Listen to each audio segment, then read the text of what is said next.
ఇంత బాగా చదువుతున్నావు కదా, నన్ను అందరూ తిడుతున్నారు, మొన్నటిదాకా పట్టించుకోలేదు, బాధ వేస్తుంది, ఎలా చదవాలి నాకు కూడా చెప్తావా అని అనగా మనమైతే ఏమంటారు, తీరా లెక్కలు పుస్తకం తీ అని అంటాం. కానీ అట్లా చెప్పలే అక్కలకి కొంచెం ప్రేమ ఎక్కువ, అందుకే అక్కలు ఉన్న వాళ్ళు అదృష్టవంతులు. చూడండి, అక్క ఏం చెప్పింది సార్, నాన్న ఓ పని చేయండి. ఏంటి మమ్మీ అన్నాడు. ఏంటి అక్క అన్నది.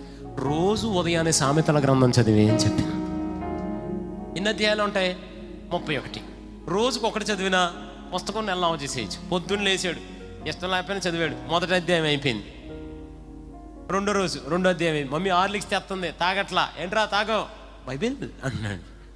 మళ్ళీ బూస్ట్ తెచ్చింది, తాగవిన్నానా సామెతలు మమ్మీ.